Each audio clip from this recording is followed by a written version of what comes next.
Hi, welcome to Satya's legal. ఈ వీడియోలో మనం సైబర్ నేరాల గురించి డిస్కస్ చేద్దాం. సో రీసెంట్ 5 years నుంచి చూస్తే ఈ సైబర్ క్రైమ్స్ అనేది చాలా డ్రాస్టిక్గా పెరిగాయి. దానికి మెయిన్ రీజన్ ఏంటంటే ఈ ఇండియాలో ఇంటర్నెట్ యూసేజ్ అనేది విపరీతంగా పెరిగింది. అది ఎస్పెషల్లీ జియో వాళ్ళు ఈ free data, free internet announce చేసినప్పటి నుంచి ఇంటర్నెట్ యూసేజ్ అనేది విపరీతంగా పెరిగిపోయింది. ఇంతకుముందు అంటే జియో ఫ్రీ ఆఫర్స్ అనౌన్స్ చేయకముందు చాలా పొదుపుగా చూసి వాడేవాళ్ళు. వీడియోస్ కూడా యూట్యూబ్లో ఒక 2 minutes 5 minutes అంతే. దాని తర్వాత డేటా అయిపోయేది, అగైన్ రీఛార్జ్ చేసుకోవాలి. ఆ బడ్డెన్ అంతా ఎందుకని చాలా పొదుపుగా, చాలా కేర్ఫుల్గా వాడేవాళ్ళు. ఎప్పుడైతే జియో వాడు ఫ్రీ ఇంటర్నెట్ అన్నాడో మూవీస్ చూడడము విపరీతంగా అయిపోయింది. దాంతోపాటు ఈ social networks like Facebook, WhatsApp, Instagram వీటి యూసేజ్ విపరీతంగా పెరిగింది. At the same time online ట్రాన్సాక్షన్స్లో మనీ ట్రాన్సాక్షన్ అనేది బాగా పెరిగింది. ఇండియాలో ఏం గవర్నమెంట్ కూడా క్యాష్ యూసేజ్ లైక్ మార్కెట్లో క్యాష్ అనేది సాధ్యమైనంత వరకు తగ్గిస్తుంది. వాళ్ళు ఏం కూడా అదే, ఎందుకంటే మనం ఖర్చు పెట్టే ప్రతి రూపాయికి అకౌంటబిలిటీ ఉండాలి. ట్రాన్సాక్షన్ ఎక్కడో చోట జరుగుతుండేది. ఆ స్టాటిస్టిక్స్ ప్రకారం ఈవెన్ గవర్నమెంట్ కూడా క్యాష్ యూసేజ్ని మ్యాక్సిమం తగ్గించేస్తుంది. సో ఎప్పుడైతే మనము ఎక్కువగా ఇంటర్నెట్ యూసేజ్ చేస్తుంటామో ఆబ్వియస్గా సైబర్ థ్రెట్ అనేది ఉంటుంది. ఒక మనీ ట్రాన్సాక్షనే కాదు, ఈవెన్ ఈ ఫేస్బుక్, వాట్సాప్ వీటిలో కూడా అప్పుడప్పుడు హరాస్మెంట్ చేయడాలు, అంటే అన్పార్లమెంటరీ లాంగ్వేజ్, ఏదో పిక్స్ పెట్టి బ్లాక్మెయిల్ చేయడాలు అలాంటివి కానీ ఈ డిఫరెంట్ హరాస్మెంట్స్ అవన్నీ సోషల్ మీడియాలో కూడా చాలా ఎక్కువ పెరిగాయి. సో వీటన్నిటికీ మనం ఎలా ఫేస్ చేయాలి అనేది మనం ఈ వీడియోలో డిస్కస్ చేద్దాం. సపోజ్ సైబర్ క్రైమ్ వల్ల మీ అకౌంట్ ఫ్రీజ్ అయింది ఆర్ మీ బ్యాంక్ అకౌంట్ అనేది ఇంపాక్ట్ అనేది అనుకోండి. సో దాన్ని మనం ఎలా ఓవర్కమ్ చేయాలి, మనము ఎలా కేసు ఫైల్ చేయాలి, దాని గురించి డిస్కస్ చేద్దాం. సో ఇక్కడ ఏమవుతుందంటే సపోజ్ మీ అకౌంట్లో మీ నాలెడ్జ్ లేకుండా, మీకు తెలియకుండా ఒక 5,000, 10,000, 1 lakh అమౌంట్ ఎంత అనేది విషయం కాదు. ఇక్కడ ఈవెన్ 10 rupees or 20 rupees, 1,000, 10,000 ఎంతైనా పరే, మీకు మీ ఇన్ఫర్మేషన్ మీకు తెలియకుండా, మీ నాలెడ్జ్ లేకుండా మీ అకౌంట్లో అమౌంట్ క్రెడిట్ అవుతే అది కంపల్సరీ మీరు ఇమీడియట్గా దాని నుంచి ఎంక్వైరీ చేయాలి.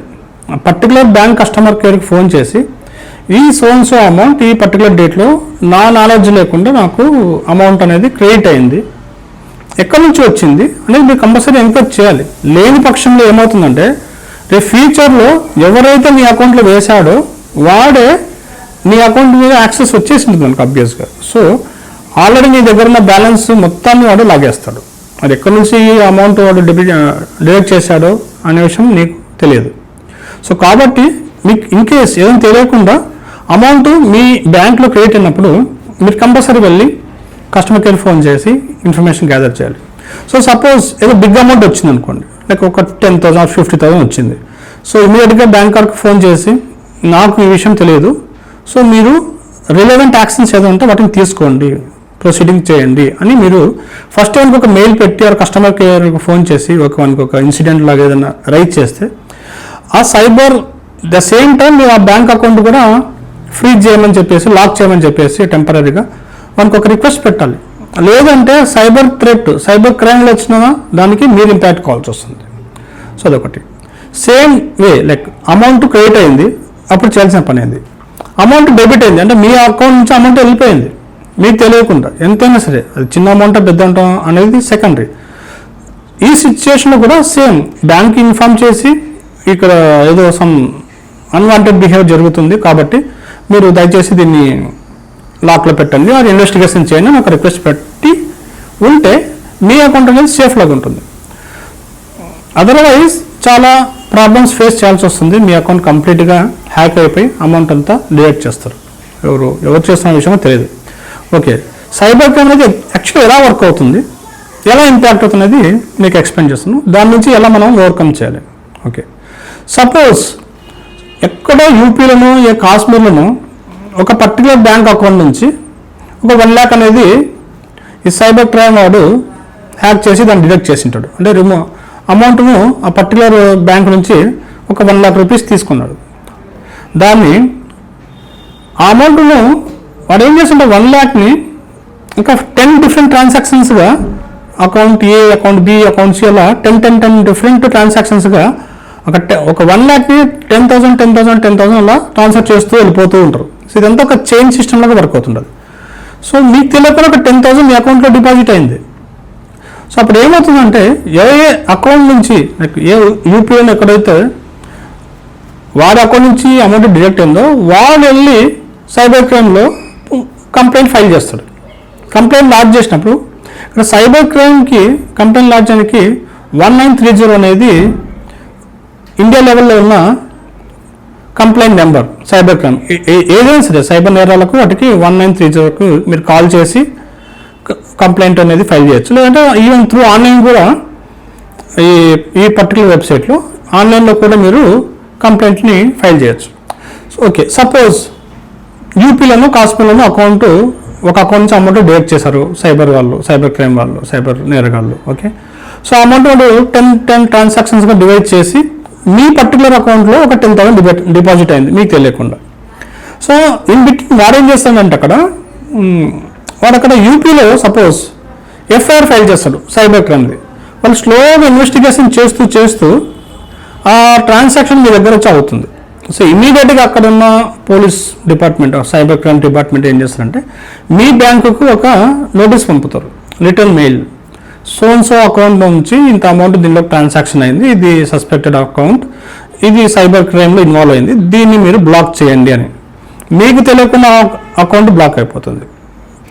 సో బ్యాంక్ వాడు మీకు నోటీస్ ఇవ్వడమో లేదంటే మీరు వాళ్ళకి అప్రోచ్ ఏదైనా అమౌంట్ ట్రాన్సాక్షన్ చేసేటప్పుడు మీకు తెలుస్తుంది. సో ఇమీడియట్గా ఏమవుతుందంటే మీరు దానికి అకౌంటబిలిటీ ఉంటారు, రెస్పాన్సిబిలిటీ. ఎందుకంటే ఇప్పుడు ఈ సైబర్ క్రైమ్ థ్రెడ్లో మీరు ఇన్వాల్వ్ అయినారు మీకు తెలియకుండా, without your knowledge. Okay, so ఇప్పుడు మనం ఇమీడియట్గా ఏం చేయాలంటే మన బ్యాంకుకి ఫోన్ చేసి ఆ పర్టికులర్ ఈమెయిల్ ఎక్కడి నుంచి వచ్చింది, ఆ ఫ్రీజ్ చేయమని ప్రొసీడింగ్స్ ఎవరు ఇచ్చారు, ఇన్స్ట్రక్షన్స్ ఎవరు ఇచ్చారు అనే విషయం తీసుకున్న తర్వాత వారు కంపల్సరీ ఎఫ్ఐఆర్ కూడా పంపించుంటారు. 99% సైబర్ క్రైమ్ వాళ్ళు మీ పర్టికులర్ బ్యాంకుకు ఎఫ్ఐఆర్ పంపిస్తారు.